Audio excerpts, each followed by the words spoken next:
Hi!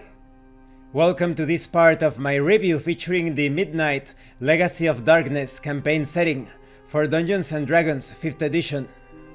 If you haven't seen the other parts of my review, featuring this setting where evil rules supreme and being good is considered a sin, please check out the playlist in the description below. This time, we are going to talk about the species and races of Midnight and the human Dorns. The races of Midnight are many and diverse, especially in the time since the Sundering. In the aftermath of that cataclysm, the Fae were the first to rise above the rubble, rebuilding civilization and creating masterworks of art, culture, and science. These proud peoples are descended from a common source, the Elthedar, or Elder Fae. Their time of glory passed, however, with the coming of humans from across the sea. As the Dorns and eventually the Sarcassans arrived, humans spread in waves across fertile Eredain, eventually to give birth to a new people called the Erenlanders. But their time too would pass. As passionate and strong-willed as the humans were, they withered before the fecund, brutal, and predatory natures of the Shadow's creations. Now is the time of the Odrendor, or in the trader's tongue, Orcs. All of the peoples of Eredain, regardless of their heritage and history, stand to lose much in the face of Isrador's onslaught. Even some Orcs have joined the fight against the darkness. This chapter of the book presents those peoples or races that are appropriate for player characters in a Midnight campaign. The setting assumes the presence of all of the races presented here, but as always, game masters are free to include or exclude any races from their campaign, as they see fit. While many of the races may seem familiar, the details of each vary distinctly from those of the same names presented in the rules of the system reference document. The rules here supersede all traits of the similar races from the system reference document. Now, concerning alignment in Midnight, this is a dark, vicious world, ruled over by an evil god. In this setting, anyone might fall and become evil, even amongst the races that, in other settings, are more likely to be characterized using the good alignment. However, in this world, heroes can also arise to oppose Isrador from the most unlikely of places. For these reasons, none of the races in Midnight have a default alignment listed. Anyone can be the vilest collaborator, the staunchest resistance fighter, or just someone trying to stay out of trouble and look out for themselves. Characters of evil alignments are very common amongst the ranks of Isrador's legions, of course. But there are those who, even though they had no choice but to join a corrupt and vicious system, recognize it for what it is and now work to oppose it. On the other hand, even amongst the ranks of the dwarves, elves, and other freedom fighters who continue the struggle against Isrador, there are plenty of people who have become ground down by a century of war and have grown just as callous and cruel as their enemies.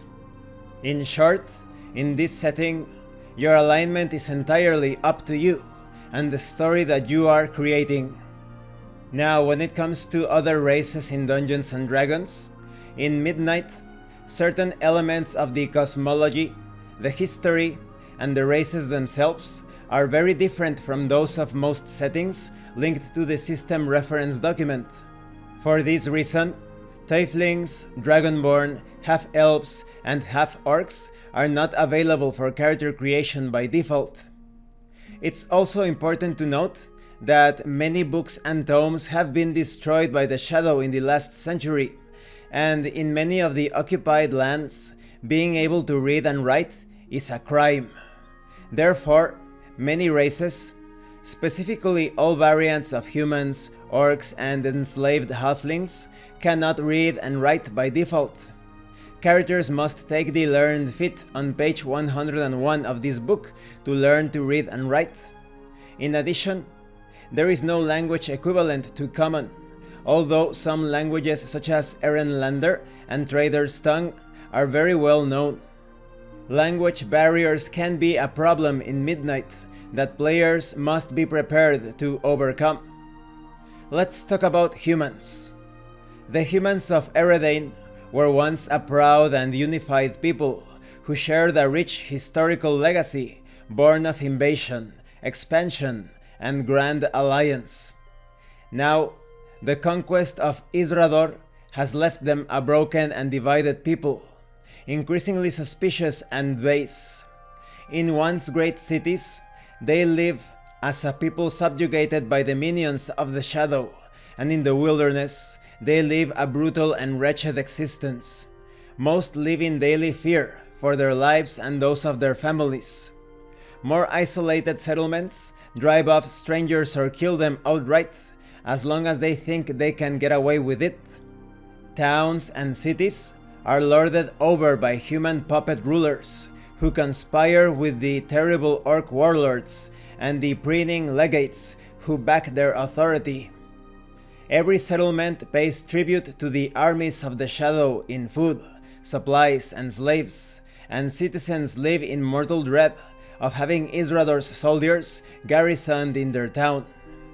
But humans were not always the weak and hopeless beings they are today.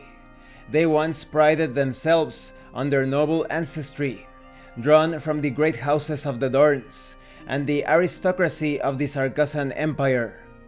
The descendants of these lineages have mingled to create a diverse, adaptable, and quick-witted people. These new people, the Erenlanders, are above all survivors. While many have bowed to the Shadow and let go of their proud pasts, some have risen up to fight for something even more important, their futures. Let's talk about the Dorns. These are those humans descended from the great houses of the Dorns. They still live in the lands north of the Sea of Peluria. Those who remain in the environs of their ruined cities live at the will of their conquerors and survive off what sustenance they can grow, poach, or scrounge. Others huddle in subsistence communities on the vast stretches of hill country and tundra, left to live lives of misery, only occasionally interrupted by shadow patrols and legates seeking provisions and tithes. Those who choose to run as outlaws, bearing illegal weapons and raiding supplies from the Isrador's Chosen, must always be on the move, lest they be hunted down and slaughtered. Dornish people are big, even for humans, with broad shoulders and long limbs. They have pale skin and green or blue eyes that shine with great passion or rage from beneath their heavy brows. Their hair ranges from gold to red, and was once worn long and bound with metal rings, and each ring commemorating a battle in which an individual had fought. Now many Dorns have their heads shaved as a symbol of shame at their defeat by the forces of Isrador. The Dornish people once swore fealty to the old monarchs of the great houses.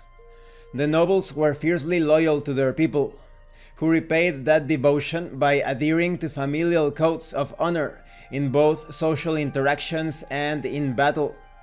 In the days of old, death was seen as far preferable to dishonoring one's clan.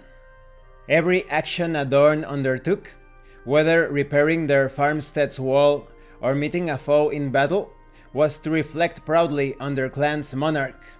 But with the betrayal of the Night King Othyron, Gregor Chander, and several other traitor princes, most Dorns are now loyal only to their own skins and swear fealty only to their stomachs. In the centuries since the Sarkazans came to Eredain, the Dorns have become excellent riders, though they still prefer to fight on foot. Their weapons of choice were long spears and great swords, though some choose to carry large battle axes. Today, shadow patrols kill armed humans on sight, so the rare Dorns who go armed use whatever weapons are available. And this concludes this part of the review. In the next part, we are going to take a look at the other human races, the Sarkazans and the Erenlanders, as well as the traits of the different human groups. This setting truly hits too close to home. You can recognize totalitarian dictatorships, even those that are disguised as other things, for what they are. When they restrict your weapons, when they restrict your knowledge, because they are armed and they are well aware of what is going on in the world. So Midnight teaches you about real life and fiction at the same time. You have this fictional reality with echoes of what is happening in real life. So sometimes you have to wonder if these powers are there to help you, to protect you, or to act as jailers, and to help you when it is convenient to them, or to abandon you when it is not. I really like the Dorns. They have this sort of Germanic vibe to them. So if you want to play as a tough, honorable player character, the Dorn is the race for you, considering a lot of the Dorns in the current timeline have been corrupted by selfishness and fear. So you could be a shining beacon in the darkness of the world of Midnight. And about the Dorns getting their hair shaved or cut, a lot of tyrants throughout history have done that. In current times, there are totalitarian regimes that do not allow men to have long hair, because there are many biological and psychological benefits to having long hair. A link will appear on screen telling you more about that, so it sounds pretty logical to what someone would do to those that are being enslaved. Thank you for watching this part of the review. If you have any comments or questions, please let me know. And thank you so much to those of you that have been supporting the channel by sending right through RPG gift certificates. If anyone else wants to further support the channel, the information on how to do that will be in the description below. Once again, thank you, and see you later.